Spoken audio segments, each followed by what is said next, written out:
Welcome to Power Your Life Today. I'm Christy Joe, Mind and Body Strategist. Today we are talking with Barry Moniak in Power Session number 50.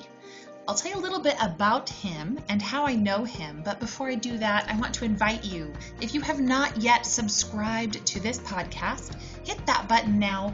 If you're listening or watching this on YouTube or on Stitcher or on iTunes or wherever you get your podcasts, we definitely do appreciate reviews and comments. Help get the conversation going.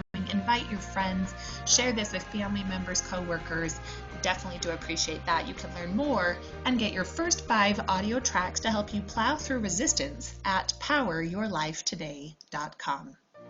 Barry and I met at a speaking convention about 6 months ago, and I just was instantly attracted to his energy and his contribution and the person he is, and very grateful for his friendship and his willingness to come on the podcast and share with us today. A devastating back injury brought this experienced business consultant to a profound realization of what it takes to develop a winning mindset which produces better, not just more, and the creative courage to befriend the fear of challenge and change. He is a national speaker, and his consulting firm, End in Mind, enhances organizations' core strength to do better, not just more, and the physical, mental, and moral courage to win by befriending fear.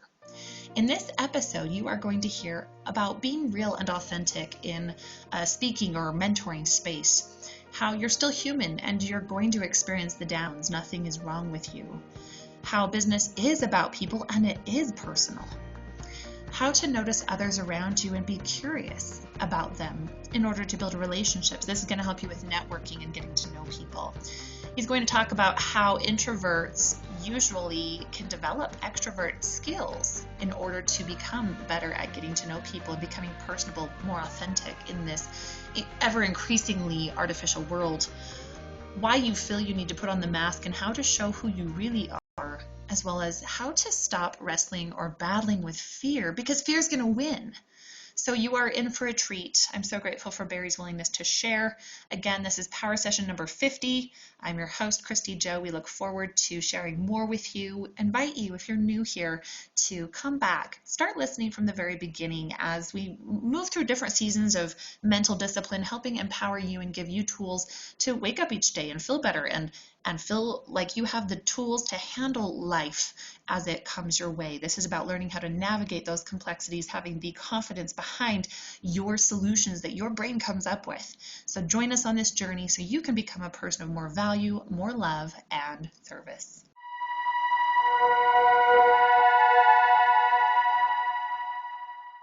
We met at a speakers conference.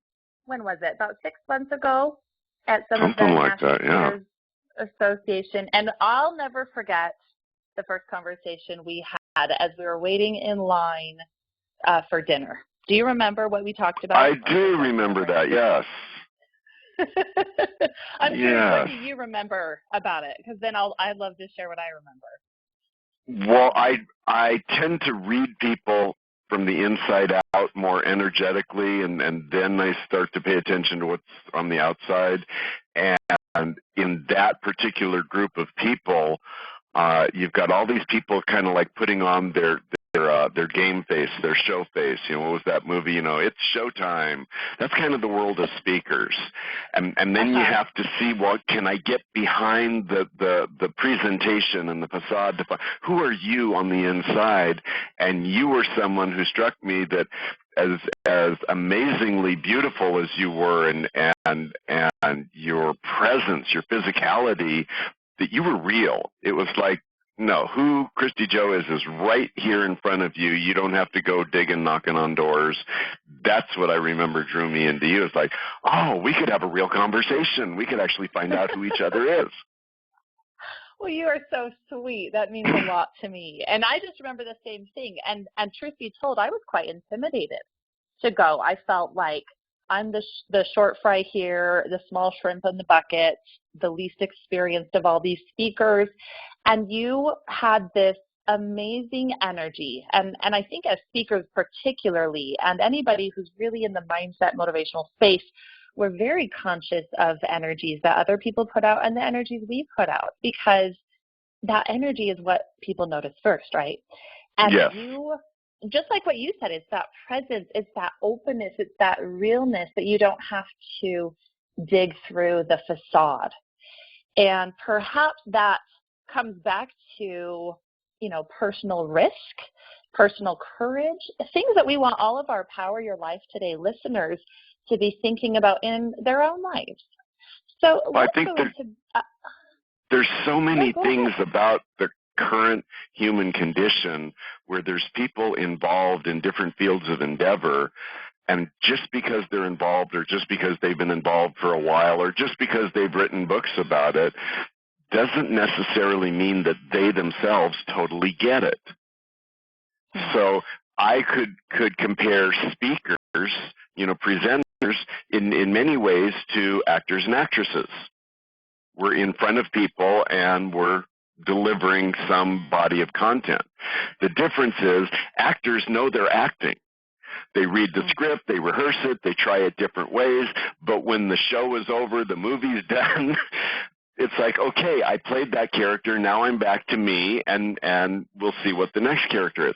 Speakers sometimes don't know how to come down off the platform, so now they start identifying themselves, well, I'm this prolific speaker. Well, okay, what exactly does that mean? What am I supposed to do with that? So that's the difference or distinction that I find in the speaking world is we got way too many people wanting to jump on a soapbox and talk to people because they have a passion or they think that their message needs to be heard by the world, but they don't even know themselves or their audience all that much. So it really gets to be like, really? You know what's interesting, Barry, is I've had a few conversations ever since I've made a few friends in the speaking space, you being my favorite, of course, is that I've had people reach out to me and say, why can't I get out of bed? Why can't I get motivated today? What's wrong with me? I'm a speaker. I speak on this. I motivate thousands of people on this. What's wrong with me? What are your thoughts on that? Well, that's that thing that they're so focused on the presentation, that the outward part of what they're doing, but they haven't focused on, but who am I? Who am I inside? So they start identifying with their message rather than identifying with who they really are. And I think that happens in other fields of endeavors. You get around, high-end lawyers, high-end doctors.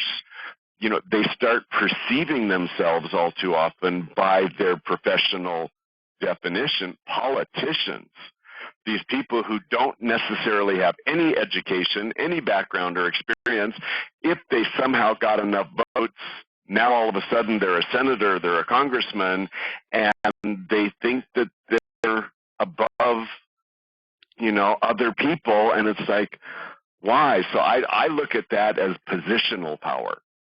There's two kinds of power when I look at a person or when I go into an organization: personal power and positional power. Most people in business, in the speaking industry, have positional power. Their title gives them some, reign of power over other people. But how many people have personal power? Those are the ones we gravitate to, we open up to. So if you had an owner, a manager, supervisor who had positional power and personal power, you're going to probably follow them through the gates of hell and back again because you like them and trust them. But if they're just your boss saying, okay, Christy Joe, I'm your boss, you have to do this, you may do it begrudgingly, but your heart's not in it. Yeah. I think that's what goes on. So some of those speakers, they jumped into it, and now they're finding out the reality. What does it mean to influence other people? Oh, there's a whole other side to that equation. I am the one being of influence, and how am I doing as the influencer? Right. Well, and this is a unique perspective as it can apply to anybody in any position. Now, you have a ton of experience working in the corporate space, helping enterprises become really like the top of their game. And so maybe let's speak to both in the corporate I, as well as the somebody who's just at home, when it comes to looking inside and helping ourselves realize what our true identity and ability to influence is, where do we even begin to even first get aware? When I very first moved into this realm of business consulting and business coaching, one of the things that I've always done is I like to understand the definition of words, at least how we have collectively agreed. May not be 100% right, but what do most people, think of when they hear a particular word? And so, I'm going to be a business consultant. Well, what exactly is business? So I look it up, and business is defined as an entity or enterprise that sells products or services with the intention of making a profit. And pretty much everybody all over the planet said, yep, that's what it is. And I'm looking at it going, I'm sorry, people, but I think we're missing something. It's people What would that be? selling products and services to other people with the intention of making a profit. Now we have a business. Because you take people out of either one of those equations, the ones selling or the ones buying, we no longer have business. But business has told us, Chrissy, don't take it personal. It's just business. Well, if I'm selling something to you, how is it not personal? Sure. Somebody somewhere is putting down their credit card, writing a check, taking the cash out of it is personal. And so I started looking at business differently, going, well, who are the people? So when I analyze a business, do that initial assessment, I'm looking at two different things. It's kind of like going to the doctor and getting the physical checkup and then going to the psychologist to get the mental checkup. Show me the physicality of your business. What does it do? How does it do it? What are the processes? Okay, those are usually more easily fixable if there's something that needs attention. It's a piece of equipment. Oh, why don't we do it from here to here instead of from here to there? Oh, things will flow a little bit more smoothly. The people side of the equation, I find that most people, and I unfortunately do mean most people in business, do not understand themselves, how they themselves process information or experience, and yet they're playing bumper cars with other people, and they don't have a clue who those other people are. We start creating all of these biases, situational bias, confirmation bias, and there we are. We're literally pinballs in a pinball machine bouncing off of each other. And I'm like, people, we could do so much better. And the most successful people that I ever studied, the one thing they all have in common, they're people. They've studied people. They've studied the human condition. They understand a little bit more than most about who people are, why they are the way they are, and those are the ones that seem to be more influential. People like them. People trust them. So we can't just go live in a cave. Well, if you felt like I don't know you from Adam, but I've got this product or service that I'm trying to sell you or shove down your throat or coerce you into investing in or whatever that thing is, even though you may have this idea, I think I might like it. I think that might benefit me. I'm actually causing a problem because I'm not helping make the connection. But if you go, for some reason, I trust this guy, even to the point that I might agree with him without even doing 100% of my own research because I trust him. He's never let me down. He's always made me aware of things that were important for me to know. He cautioned me when I was about to do something that could have cost me. This is somebody that I trust. Oh, and now he's got something that he thinks I might want. Completely different reality. Well, how difficult is it to establish scenario 2 rather than 1 and actually find out who am I and who are you and then who am I to you and who are you to me? And these are the things that a lot of people, that's just too complicated. Well, then you're defining the level of the game you want to play on. Because as we go higher up the totem pole, people who are more successful in any endeavor, they like finding out about people. Don't have to agree with them all. Don't have to support things that you're not 100%, behind, but at least you can understand, oh, why do Democrats look at things one way and Republicans another way? I don't have to choose a side, but I can get more educated. Why are they on about whatever it is they're purporting? Oh, now I've got an idea of what's actually going on here. What made you start to be aware of people and that you would need to start looking outside of yourself to be able to understand these concepts? Well, I have a little bit of a unique situation. I was born highly empathic, and nobody bothered to ever explain to me what that was. So I just thought I was a walking Looney Tune as a kid, that thoughts and feelings would pop into me, and I had no idea. I just thought I was basically batshit crazy, and I didn't know what to do about it until I started seeing, like movies and TV shows where they would be pointing at, people in a psychiatric ward or something and saying, this is, crazy people. This is, the definition of insanity. And I'm sitting there as a young kid going, well, that's me. So if that's the case, I've got a couple of questions. Do crazy people know they're crazy? Is that possible? And if in fact I am, which I'm starting to believe maybe I am, who do I go talk to about this? Well, I was raised Jewish, so I went to my rabbi and tell him, hey, I'm having all these experiences and bad dreams and blah, blah, blah. And he was very patronizing and said, well, once you're bar mitzvahed at 13, you can talk to God and God will answer all your questions. Well, that never happened. Yes, the bar mitzvah, the talking to God, no. So it was somewhere in mid-teens that I was talking to someone, and I cannot remember who, but they asked this question: when you're having one of these episodes, have you ever turned the camera lens around to see who you're close to? And I thought that was the stupidest, most absurd thing I'd ever heard. I wasn't looking to blame my condition on anybody else. I just wanted to understand what the heck it was. And he goes, hey, dude, it was just an idea. Well, the idea stuck, because sure enough, I started having one of these encounters, and I turned the camera lens around, and it's like, okay, how is this even possible that I could pick up on what you're thinking or feeling or desiring or fearful of? How does that even happen?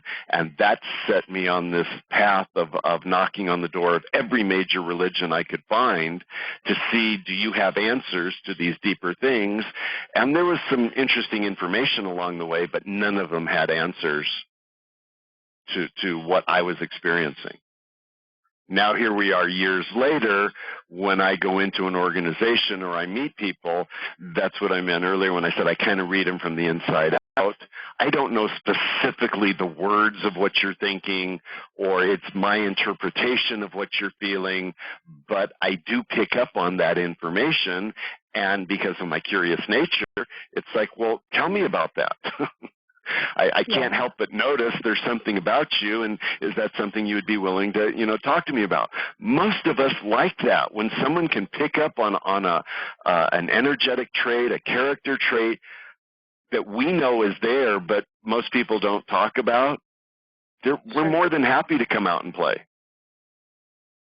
Because it's not criticizing, it's just noticing. Oh, I can't help but notice that you have this proclivity. Well, and that curiosity is what connects us to people and builds those relationships. And so there is risk. There's definitely risk, especially for those who perhaps feel they're more of an introvert or don't really know how to connect with people. I feel like you just gave us the formula. Have you noticed in your body of work that a significant number of people that most of us would call extroverts are not?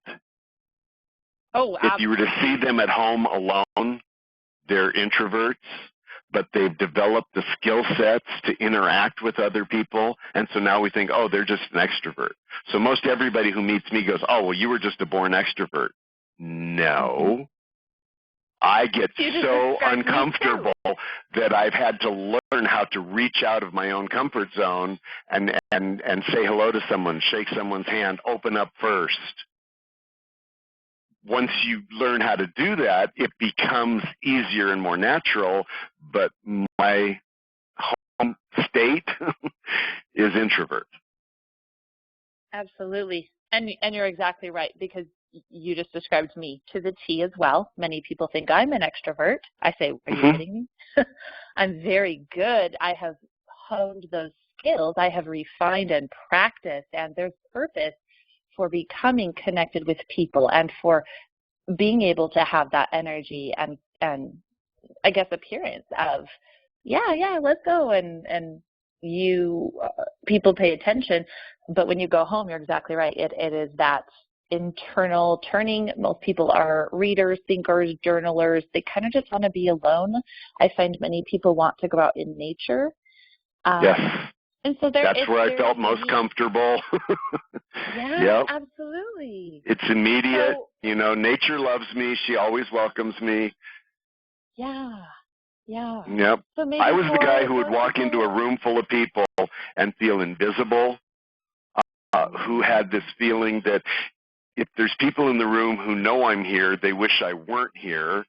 I mean, it was that bad that it's like, why do I keep torturing myself going into rooms full of people, strangers, when I just shouldn't be doing this? And I realized that, when you're in an elevator and there's that tension between you and the other passenger, you're in a doctor's waiting room or a business waiting room or something, and you can feel it. It's palpable. And I got to the point where I couldn't stand it anymore. It was literally physically driving me crazy.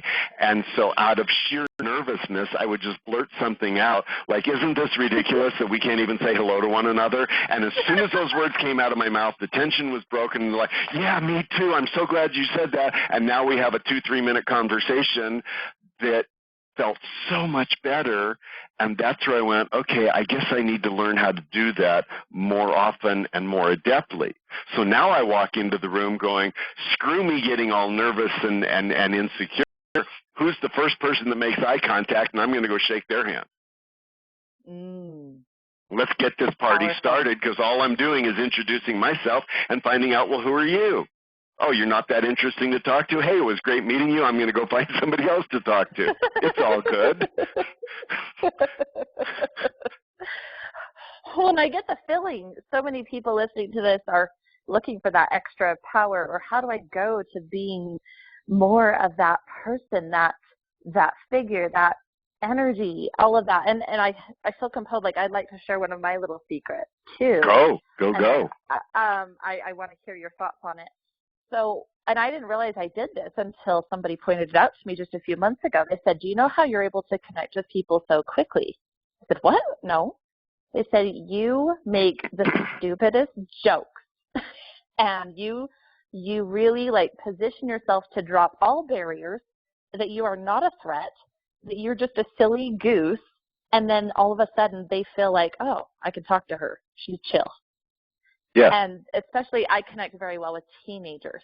And I think that's exactly what happens. I don't need to come across as some high level, you respect me. No, you come across on someone that you can talk to, and there is where respect builds from. And that's what I've found in years of teaching dance, and especially with that age group. So I don't know if that applies to every age level, and I'm sure there's places it doesn't apply. But I'd be curious your thoughts on that, maybe from a corporate standpoint. I think it does tend to play through. It might morph some. This whole, when you go into organizations, you're obviously dealing with gender issues and generational issues and racial ethnic issues, because you've got different people, inside of one building or organization. And so we've gotten into all this categorization and differentiation of, oh, well, you're a millennial and I'm a baby boomer, so we can't really connect or have a meaningful conversation, let alone a good friendship. And I'm looking at all this going, well, wait a minute, is that true? Maybe we're creating more of a problem than really exists. Now, you grew up in a time frame where certain technologies were normal, were everyday. I didn't. Mm-hmm. I had one of the first cell phones, in the country, and it was the size of a lunchbox. Okay, so I got to watch that whole thing, but this was when I was already in my 20s, not as I was a kid going through school. So there are nuances that are different, but I think there's some things that are still pretty much the same. Going through puberty, trying to figure out who we are as an individual, trying to pick a mate when we were given no education or training on what that world's about. I think there's things that are more universal that communication will help us. Interaction with other human beings will help us figure that stuff out, because unfortunately it wasn't given to us. That's another one of my soapboxes. If I got to control the educative system, I would start, day one, well, what are the most important things that this little human being is going to need to know when they go out into the world, and let's make sure we're giving them a good dose of that. Oh, and we can also throw in some reading, writing, and arithmetic, but those aren't the skills that are going to make him a good human being. It's that self-identification, that Socratic thing, know thyself. Now, how do you interact with other people? What do you notice about other people? How do you influence people for better or worse, and which of those are you choosing to be aligned with? Mm-hmm. I think there's so many things we could get more adept at, so that someone like you walks into a room full of people who think they're all that and then some, and that tends to intimidate you for a minute. But if I was able to shine a light on who all of those people were in that room, you'd look at them like, really? Yeah. Why are you guys trying so hard to be something that you're not? Why don't you just show me who you really are? Yeah, well, are we afraid to show our real selves? Has culture or society trained us that we have to put on that mask? Yes. Why do we do that? Yes, and that's part of this fear thing that I'm on about. Is fear is an amazing thing, it's a wonderful thing, or it's the worst thing ever. Depends on how we establish ourselves in relationship to it. So that's where, my book, Befriend Fear, because most people seem to be talking about arguing with it, wrestling with it, overcoming it. I would never encourage people to have a battle with fear. Fear will win. But if fear is an energy, which I experience it to be, then I can befriend aspects of it and use those aspects to my benefit. Well, now fear's a near dear friend. And that changes and morphs depending on the situation, but this was all born out of 18 years of teaching skiing and me myself coming into the industry with an extreme, horrific fear factor. This body did not like tipping over and getting perpendicular to the fall line. Did not like it at all. But I would look at people, that empathic nature, and going, there are people who are having the best day ever. Why is their body experiencing something so radically different than mine, and I'm not the only one? What's going on here? And so as the years went by, I started noticing, the advanced or more expert skiers have befriended the fall line, that pull of gravity, and they use it for motivation, but they don't let gravity have its way with them. Those of us who haven't mastered those skill sets, we're terrified, even petrified, because gravity will have its way with us if we don't know how to deal with it. So we're really talking about relationship boundaries here, but we're making it into some outlandish thing. Oh, I hate skiing. No, you hate the fact that you don't have control over your own physicality. That's what you hate. And we could learn more about that and stair-step our way into, how do we let gravity have just enough of us to make one turn and then stop? When I can get people on the mountain to experience that and go, that's it. That really is as complicated as skiing gets. The way the skis are designed, they want to make an arc turn. If you just allow that arc to come around, you're going to go uphill and you're going to stop. Whoa, that's all there is to it? Yep, now we're just going to do that back and forth until we get more relaxed and more comfortable with it. And then we can go on a little bit steeper terrain, but do the same thing one turn at a time. So then I started doing that thing, sometimes a cigar is just a cigar, but sometimes maybe there is something here. What's going on in business? Because I work with people in leadership and management and sales and customer service, and I can identify this fear factor and going, okay, it's not gravity, but there is something in that interactive realm that if people are afraid of it, it does the same thing as people up on the mountain. We tend to pull back. We tend to freeze. Our mind starts to close in, whereas if we really enjoyed it, we're on fire.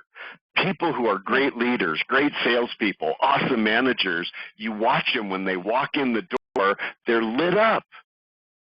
This is going to be amazing. They know there's going to be challenges. They know there's going to be difficulty, just like a black diamond skier knows there's going to be some challenging terrain, but they're looking forward to it because they've developed the skills to navigate that terrain. So that's what I go in and talk. What would we need to do for you to enjoy doing what you do even more so, because that's going to make you more valuable to the company, to the organization. That's going to draw people closer to you because now you're being a more authentic, natural version of yourself rather than trying so hard to be what other people want you to be. Maybe you're not the best at a manager, but sales would light you up. Maybe sales isn't your deal, but management would. Can we identify how you process information and experience and then hook you up with something that fits your skill set? Business has a really bad habit of going, Christy Joe, you've been one of my best employees over here, and so, you're our top sales performer. I'm going to make you, manager of this department over here because I like you and I trust you. And what happens over time? You start failing miserably. Exactly. Well, you hadn't developed the skill set to manage, hundreds of people, but you've mastered the skill set of how to go out and engage people and get them interested in your offering. Well, why didn't we leave you where you were, or at least say, Christy Joe, you've got this skill set. If you would be willing to learn this other one and we'll help you do that, this might work for you as well. Well, now you might turn out to be the best manager in the world. But if we just throw you in there, it's our fault, not yours. Again, it's about knowing people what I see in ourselves. Yeah. Well, and it's an interesting thought where how many people dread work? How many people just count down the hours till they have to leave? And you're basically telling us that with some tweaks or shifts or change in thought or exploration that we could actually look forward to going to work or doing our daily tasks? We go up to a ski resort and we're looking at people coming down a green run, and most of them are going to have big smiles on their face. Now you take that same group of people up on a blue run, a little bit more advanced. You're going to lose some of those smiles because for a lot of those people, it just got way more difficult. Now we take that same group up to a black diamond run, and you're going to see very few smiles of that original group because they are so far out of their skill set that now it became truly scary. Bad things could happen and probably will. So now they're struggling with it, just trying to get down the mountain, like people struggling in their job, just trying to get through the day, just trying to get through to the next paycheck, rather than us going, well, okay, on the green slopes you were doing great. What would we need to help you build in so that the blue run not only would not be intimidating, but even more enjoyable, because seasoned skiers know blue is more fun than green and black is more fun than blue if you have the skills to navigate the terrain. So it's kind of basic physics. Are we willing to do the work so that good things can happen? And that's where the befriend fear comes in. Am I willing to work with whatever these forces are rather than pull away? Well, and I think that's what many people encounter if they are, let's say, in a position that they know darn well it is not for them. They're not enjoying it. But due to that ever-present need, human needs is always, you're going to do whatever you need to do to meet your human needs. That's what Tony Robbins says. And so if that paycheck needs to be met to pay the bills, to put food on the table, Yep. people are going to sacrifice their lifelong happiness for the sake of that. Is there any possibility? Is there any road for how we make changes or even believe that there's possibility and befriend that fear that maybe, I don't know, where does a person go if they feel so stuck with this? Well, I think on the biggest scale, it comes down to education, training, awareness. I think what's happening on our national, platform, whether people, love or hate Donald Trump, the one thing that he has done that I'm not sure who else could have done is he's gotten a dialogue started that people are coming out of their apathy and lethargy and heads are popping out of butts all over the place going, wait a minute, what exactly is going on here? And that is going to cause America to figure some things out. Is he the one that's going to make the good things happen? I don't know. I kind of don't think so. But him catalyzing the conversations to get started absolutely could. So I think that's where people need to start, is quit talking about, where they were born or where they were raised or, whatever limitations they think they have, and start self-educating.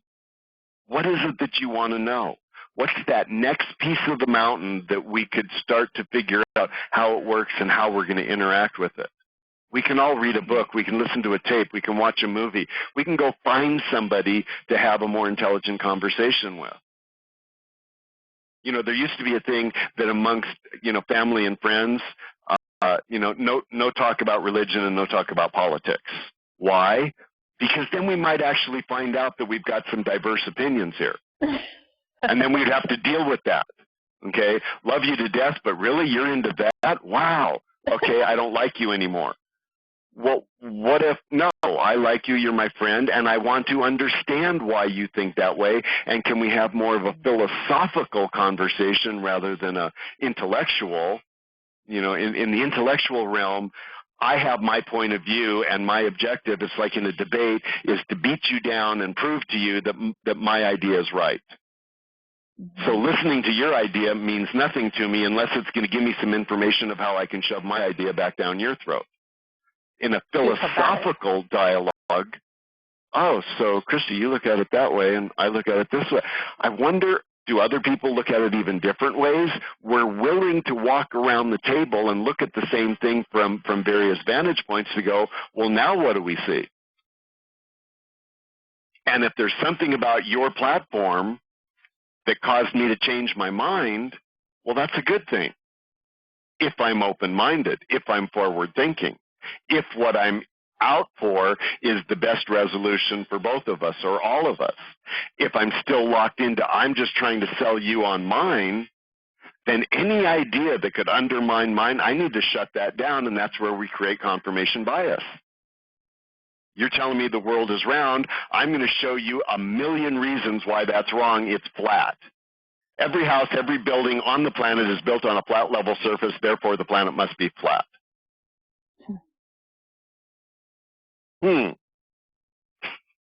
Or we could go out into space and look at it from a different perspective and go, sure looks like a ball to me. So where exactly is the flat part? There's so many things, gender bias, men this, women that. Oh, come on, people. We're two sides of an equation here. Yep. What do we know about each other? How can we get along with each other better rather than trying to divide one another? The generation thing, like we talked about, what is it that older people, baby boomers, hold against millennials? Oh, well, they're into their damn technology and they won't pay attention and they're disrespectful and blah, blah, blah, blah, blah. Okay, let's peel back that onion a little bit and go, no, dude, what's really bothering you?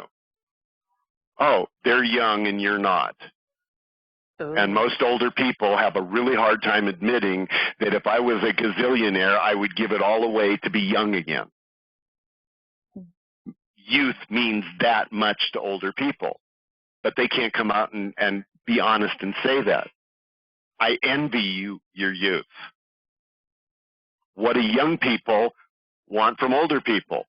They were handed a basket that's pretty much full of crap in terms of, foundational structures, government, religion, business.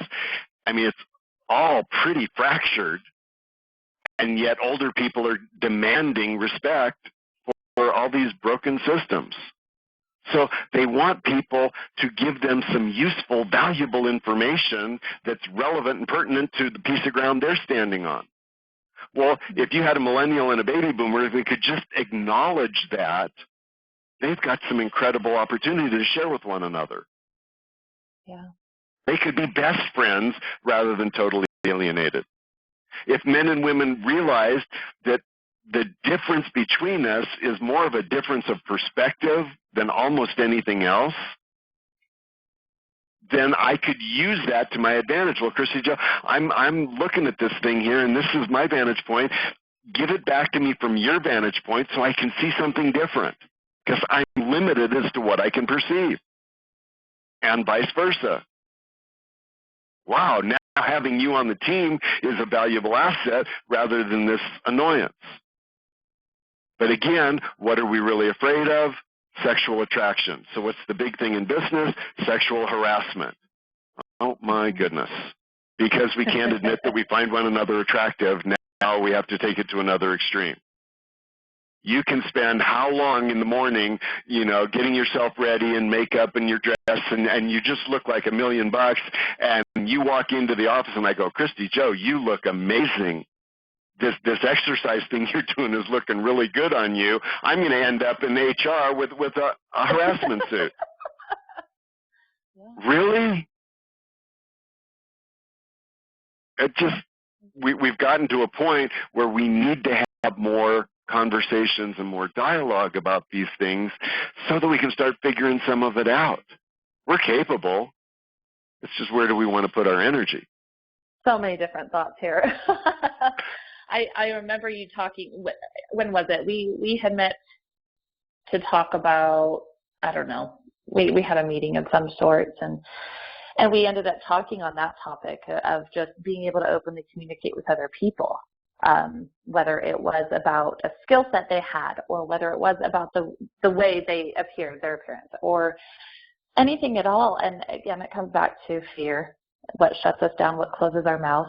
And so much of what you've just been talking about is this ability to connect. It's bringing us back to a human level. It's getting rid of the robotic, unsensitized portion of society and saying, you know what, we are all people walking on this planet having a unique experience.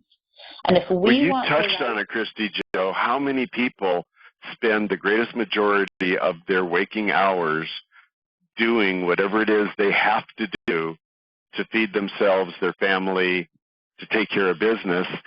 And it's like the systems that run all of that know that, and they're taking advantage of the situation. Mm-hmm. Absolutely. And now we're moving into a phase where this whole idea of make America great again, I kept wondering, what is that? What is being pointed at? Oh, there was a time where money flowed more easily from the poor all the way up to the wealthy. Then we started realizing, well, a lot of that revenue is at the expense of civil and environmental liberties. So we started coming up with rules and regulations. Oh, you can't work people, an unlimited amount of hours, and you can't, employ younger people, and you can't this and you can't that. And now they're trying to roll back to the time where money flowed more easily, because that's the number one goal. And I think what people are starting to wake up to is like, well, yeah, I need money, maybe a little bit more than what I'm making, but am I willing to make money at the expense of other people or the planet? And a whole bunch of people are going, why does that not feel good? Yeah. Can't we come up with a better way of doing things? That's the dialogues that I think are going to help us get through everything. Barry for president. I am so not good at politics because I will tell everybody exactly what I think. No, I'm just not good at biting my tongue. Which I love, and I could talk with you for hours. Why don't you tell our listeners where they can learn more about you or work with you, and especially about your book? Well, the best way of finding me is the website, endinmind.com, like beginning with the end in mind. That's got all my social media channels listed there, and the different speaking and training and consulting work that I do. It's got information about the new Black Diamond business training programs that I'm putting together, and it talks about the concepts behind the book. The book is a work in progress, and yeah. That website will be linked in the show notes for all of our listeners, so you can just go there. Barry, any last parting words of advice for our listeners in their efforts to power their lives today? I think start with yourself. What is something that you're curious about, interested in, and you know, because of the internet, we can find resources, we can find information about things. Get more educated about things that you're curious about or wonder about. There's plenty of books. There's different groups popping up all over the planet where people of like mind are willing to have a conversation with you on a deeper level. So there's no more excuse of, oh, well, I wasn't born into the right time or place or family, or I didn't have an education or this or that. It's like, whatever. Because there's people who are accessing information in other people, and they're moving forward. So find some people who get you, who like you, and it's not just a kumbaya thing. It's people who will say, no, Christy Joe, not so much to the left, a little more to the right. You're starting to wander. That's a friend. That's somebody you can count on. Somebody will call you, hey, are you a little bit down? Can I come by and let's go grab a cup of coffee? Let's go take a walk. Let's go do something and help you get out of your funk. Who are the people in your life that would do that? And who do you do that for in their lives? Because that's what's going to help us move forward. Wow. Sage advice from a very wise person, friend of mine. Very grateful for you and all that you do and have taught me, whether you know it or not. I have learned so much from you. If this resonated with you, please share it with one person who comes to mind. Investing in yourself is the best investment you're ever going to make, because when you improve your life, everybody around you improves their lives too. Subscribe to this channel so you are really sure to catch our next power session together, so you can continue to power your life to one of more service, value, and love. Until then, power your life today.